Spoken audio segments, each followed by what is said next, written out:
நாகப்பட்டினம் மாவட்டம் திருக்குவளை அருகே உள்ள திருவாங்கூரில் பிரசித்தி பெற்ற சப்தவிடங்க ஸ்தலங்களில் ஒன்றான ஸ்ரீ தியாகராஜ சுவாமி திருக்கோவில் அமைந்துள்ளது.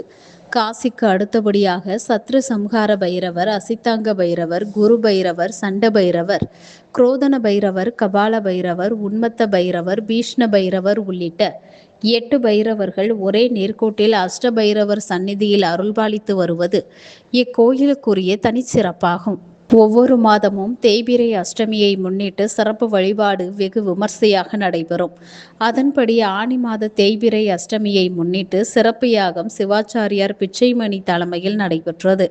முன்னதாக திரவிய பொடி, மஞ்சள், சந்தனம், விபூதி, குங்குமம், பால், பன்னீர், பஞ்சாமிர்தம் உள்ளிட்ட 14 வகை திரவியங்கள் கொண்டு சிறப்பபிஷேகம் செய்யப்பட்டது. அதனைத் தொடர்ந்து நாதஸ்வர குழுவினரின் மேலதாள இன்னிசையுடன் கடம் கோயிலை சுற்றி எடுத்து வரப்பட்டு கடத்தில் பூஜிக்கப்பட்ட புனித நீர் கொண்டு அஷ்ட பைரவர்களுக்கு சிறப்பபிஷேகம் நடைபெற்றது. அதனைத் தொடர்ந்து பல வண்ணமலர்களால் அலங்கரித்து மகா தீபாராதனை காண்பிக்கப்பட்டது. இந்நிகழ்வில் பல்வேறு மாவட்டங்களை சேர்ந்த திரளான பக்தர்கள் பங்கேற்றனர். பக்தர்கள் அனைவருக்கும் அன்னதானம் வழங்கப்பட்டது.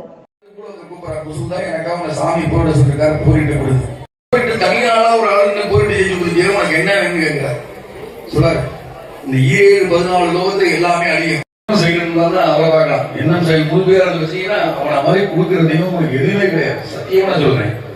அதனால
நிக்க பழம் தான்